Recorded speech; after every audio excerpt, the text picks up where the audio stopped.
Order up, my friends. It's me, Graham. And today, I'm serving up a delicious dish that's gonna make you jealous. Safety first. Double chocolate chip cookies. Taste test time.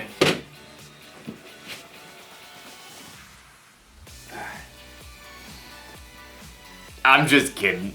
I'm not gonna eat these now, they're way too hot. I'm gonna have to wait to enjoy this chewy, gooey deliciousness, which means I'll need patience. Patience is waiting until later for what you want now. It'll be a challenge to wait, but I will do it.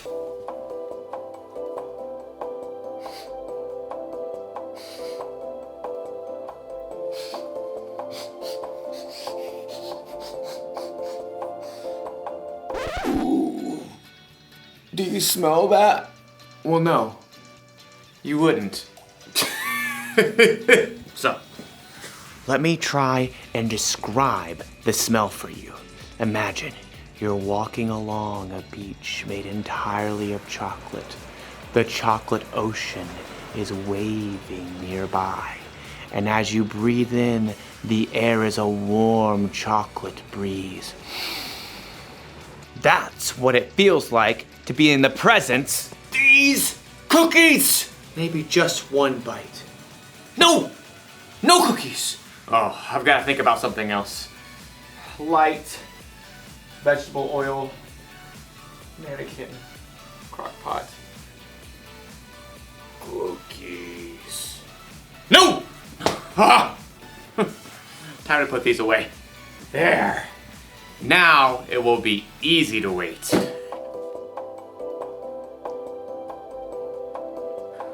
I can still smell them. In today's story, we'll hear about a group of people who are finding it very hard to wait. And they knew better. I'll be here when you get back. The Bible. It's 66 books of history, stories, letters, and poetry that fit together to form God's one big story. The epic adventure of how He created us and loves us so much that He made a way to rescue us. As we travel through the Bible, from Genesis to Revelation, we discover people who met God and found their lives changed forever. Now, for an amazing story inspired by the book of Exodus, chapter 32, verses 1 through 35. For hundreds of years, God's people lived as slaves in Egypt. They cried out to God, and God rescued them. He led them through the midst of the Red Sea to freedom in the wilderness. And that's where He showed His love and care by providing bread from heaven and water from solid rock. 3 months later, God led His people to Mount Sinai, where they camped at the foot of the mountain in the desert. Moses was called to by God from the mountain. Say to my people, the Israelites, you have seen for yourselves what I did to Egypt. You saw how I carried you on the wings of eagles and brought you to myself. Now obey me completely. If you do, then out of all the nations, you will be my special treasure. Moses shared God's word with the people. We will do everything the Lord has said. God called Moses to meet with Him on the mountaintop. Moses spoke to the elders of the Israelites before he left. Wait here until I come back. My brother Aaron and Hur will stay with you. Anyone who has a problem can go to them. Don't sweat it. We got this. No one can come up. The mountain is holy. Noted. I'll see you soon-ish. Have fun storming the mountain. As Moses and his assistant Joshua began to climb the steep slopes, the glory of God settled on Mount Sinai like thick cloud and burning fire. I will give you stone tablets. They contain the law and commandments I have written to teach the people. Moses stayed within the cloud on top of Mount Sinai, talking with God for 40 days and nights. Meanwhile, back at the camp, the Israelites were growing restless. I'm so, over this desert camping thing. Yeah, that Moses seems kinda unreliable to me. Yeah, what if he's making up all the God stuff? You know, besides the cloud and the Red Sea and food from heaven and all that. Yeah, he's certainly taking long enough. Hey, Aaron! Where's your brother? Aaron shrugged and pointed to the cloud that hovered over the mountain. You know as much as I do. We need someone to really take charge. A God we can see. A God who will lead us. Keep talking, bro.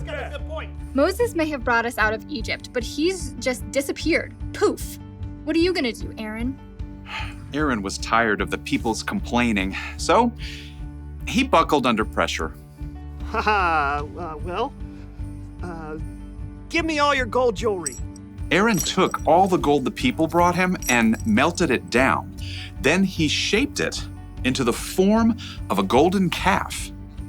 Israel, here is your God who brought you out of Egypt. It's like so shiny. Well, when Aaron saw how excited the people were, he built an altar in front of the calf. Tomorrow will be a feast day. So all the next day, the Israelites brought sacrifices to honor a golden calf made out of their own jewelry.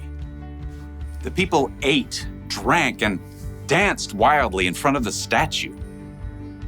Who wants to walk like an Egyptian? Huh? Not me. We just got out of there. Thanks to this amazing calf. Back on the mountain, in the midst of the cloud, God spoke to Moses. Go down. Your people you brought up out of Egypt have become very sinful. They have turned away from what I commanded. Heartbroken, Moses and Joshua made their way back down the mountain.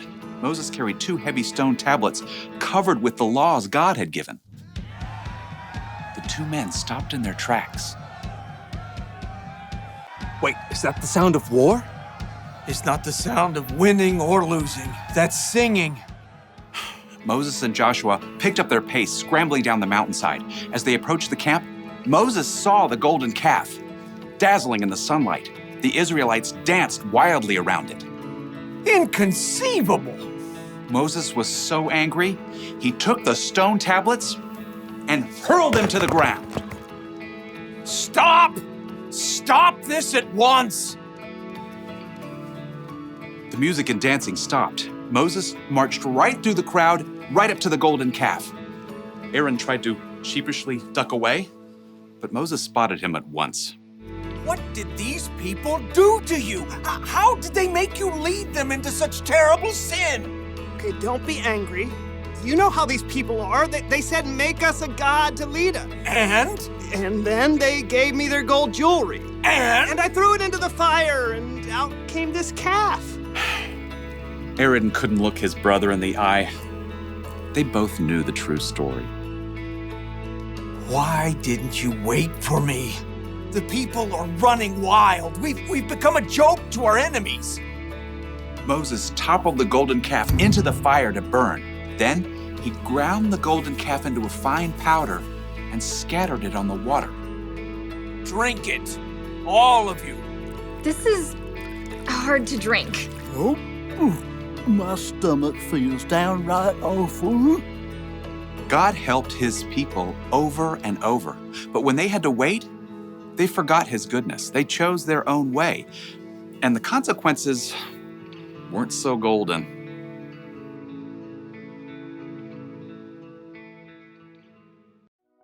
I have a confession to make. I didn't eat the cookies! I had patience! I have another confession to make.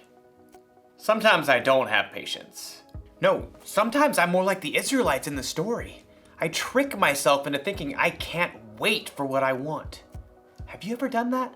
Have you ever eaten a snack when you weren't supposed to because you couldn't wait until dinner? Have you ever found the secret hiding place for presents because you couldn't wait until your birthday to find out what you got? A lot of us have done those things even though we know better. Maybe instead of tricking ourselves into thinking we can't wait, we can remember what's true. Instead of eating that snack you're not supposed to, remember it spoils your appetite at dinner time. Instead of sneaking around and looking for presents, remember how happy it makes others when they surprise you. And if you're waiting for something big, some pain to go away or sadness to end, remember what God has done in the past. Remember his miracles. Remember his son, Jesus, who died on a cross for us and who came back to life in 3 days. Ask God to help you control what you think. Here is the one thing to remember today. When you have to wait, remember what's true.